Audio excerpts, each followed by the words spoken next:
اس کا یہ قول معتبر نہیں، قبول نہیں ہوگا اس سے. اس کا یہ کہنا اشہد ان محمد رسول اللہ مقبول بارگاہ رسول و خدا نہیں ہے جب تک کہ معرفت حسین نہ ہو اسے. اور اس منزلت پر کوئی اور ذات نہیں ہے سوائے ان ذوات مقدسہ کے.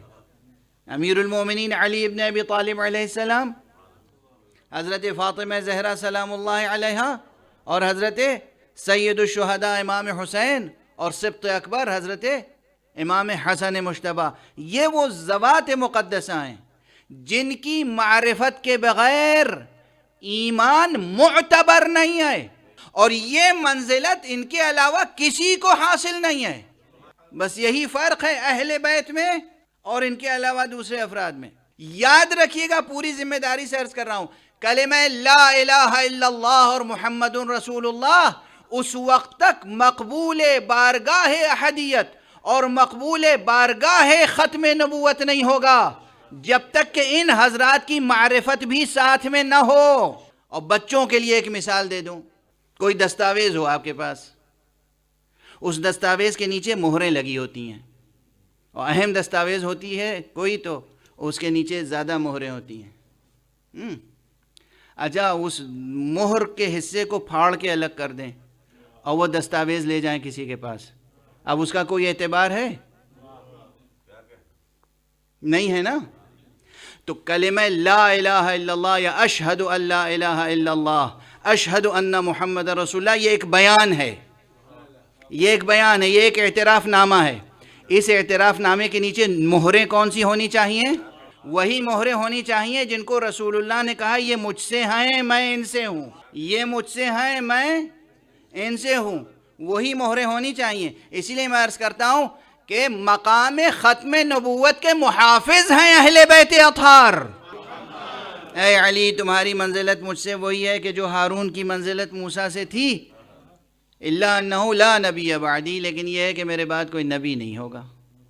تو خود ذات گرامی مرتضیٰ مہر ختم نبوت ہے. یہ جملہ میں کہہ چکا ہوں پہلے بھی، پھر عرض کر رہا ہوں. لوگ مہر نبوت کی باتیں کرتے ہیں. مہر نبوت یعنی حضور کے شانے پر ایک خاص نشان تھا، وہ مہر نبوت ہے. بہتر وہ مہر نبوت تھی، وہ مہر نبوت تھی. مہر ختم نبوت کہاں ہے؟ مہر ختم نبوت کہاں ہے؟ جو مہر نبوت کے اوپر ہوگی وہی تو مہر ختم نبوت ہوگی. تو ہمیں مہر نبوت کے اوپر کبھی علی نظر آئے، کبھی حسن نظر آئے، کبھی حسین نظر آئے. صحن حرم میں خانہ کعبہ کی چھت پر بت رکھے ہوئے تھے. بتوں کو توڑنے کے لیے رسول اللہ نے کہا یا علی آ جاؤ، ان بتوں کو بھی توڑنا ہے. کہا کیسے ٹوٹیں گے، یہ تو بہت اونچے ہیں. حضرت علی علیہ السلام نے فرمایا کہ یا رسول اللہ میں بیٹھ جاتا ہوں، آپ اپنے قدم میرے شانے پر رکھ لیجئے. جب رسول نے قدم علی کے شانے پہ رکھا، یہ ہے حفظ مراتب کا تقاضا، اور وہ ہے حقیقت میں عظمت کا تقاضا. رسول کی عظمت، رسول کا وزن، رسول کا وقار. جب آپ نے قدم رکھا، کہا علی اٹھا سکتے ہو؟ کہا یا رسول اللہ ہرگز نہیں، مجھ سے آپ کا وزن نہیں اٹھ سکتا. کہا اچھا ٹھیک ہے، اب میں بیٹھ جاتا ہوں، تم میرے شانے پر کھڑے ہو جاؤ. اب جو رسول کے شانے پر علی کھڑے ہوئے تو مجھے یہ بتا دو علی کے پاؤں تھے کہاں؟ بھئی جہاں مہر نبوت تھی وہیں تو تھے قدم علی کے. اور یہ علی ابن ابی طالب کا ارشاد ہے، اعلان ہے، تاریخی واقعہ ہے. فرمایا میں اس دن اتنا بلند اپنے کو محسوس کر رہا تھا. اسلام، جوانان عزیز، ذہانتوں کو خطاب کر رہا ہوں. جوانان عزیز، جوان ذہانتیں یاد رکھیں، نوٹ کریں، کوٹ کریں، نقل کریں اس فقیر کی یہ بات.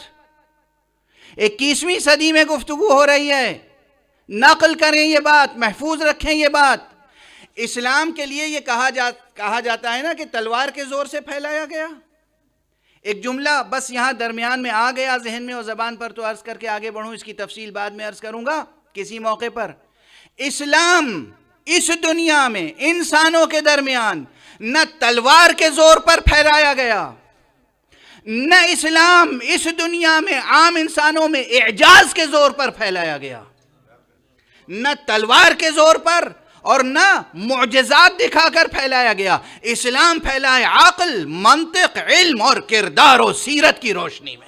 قابیل، نمرود، فرعون، حامان، شداد، باغی شام، طاغوت بنی امیہ، یہ سب انسانی سرکشی کی نشانیاں ہیں.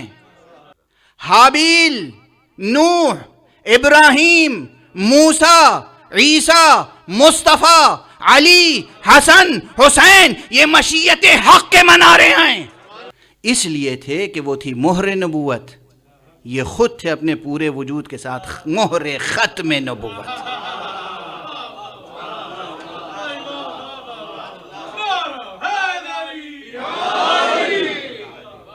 مہر ختم نبوت کے معنی یہ ہیں کہ خدا کی قسم اگر مصطفیٰ کو علی، زہرا، حسن اور حسین جیسی مہریں یعنی جیسے محافظین ختم نبوت نہ ملتے تو اس کے بعد نہ جانے دنیا کتنے جھوٹے نبی بنا چکی ہوتی.